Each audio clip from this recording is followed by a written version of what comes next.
Pioneer was a pretty big name in the consumer hi-fi market until the 90s. I still remember my old Pioneer A400 integrated amp and PDS 801 CD player. I like their sound signature over Marantz or Denon due to the fact Pioneer was more rhythmic and had more raw feeling than its counterparts. But they somehow faded away from hi-fi scene like Marantz or Denon for some time. They came back to hi-fi scene a few years ago, but I still cannot see most of their products since there is no proper uh, Pioneer distributor in the place I live.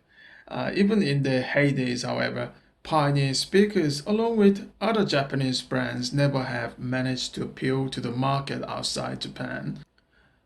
But Japanese brands have made some exotic speakers for the local market in the past. Um, Onkyo, for instance, had expertise on horn speakers.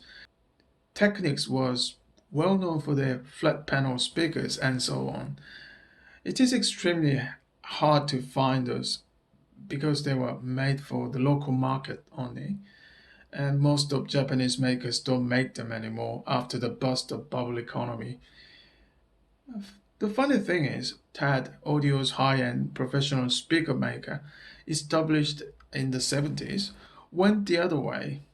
TAD hired Andrew Jones, former CAF speaker designer, and began making speakers for the high-end market. Before his departure, he made some great yet extremely affordable bookshop speakers called SP BS22 LR. It still costs less than $200 and costs less than $100 even when there is heavy discount. It is almost pointless pointing out this speaker's great performance with so little money, and it may be dead boring since this set of speakers have been tried and tested by most, if not all, audiophiles out there. Be that as it may, this is my very first SPBS 22 experience simply because the distributor finally have brought it in the place I live um, after all this time. Externally, there is nothing special. It has that look of typical Japanese bundle speaker or music center. There is not much surprise inside the speaker grill either. All I see is puny 4-inch polycon woofer. Pioneer claims the magnetic inside is larger than usual though. 1-inch tweeters, however, are a bit of a surprise. They look proper and promising. Back panel of SPBS looks more impressive. Its curved shape is not so common of the speakers of such price range. And the binding ports look very nice. Much nicer than what I can expect from speakers of less than $200 price tag.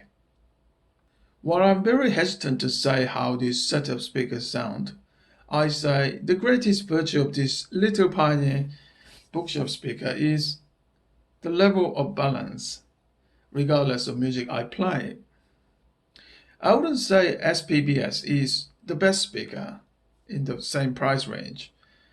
I still think my NHD Super Zero is the absolute hero, especially in the reproduction of piano, but SPBS is more mellow, forgiving, and easier to deal with.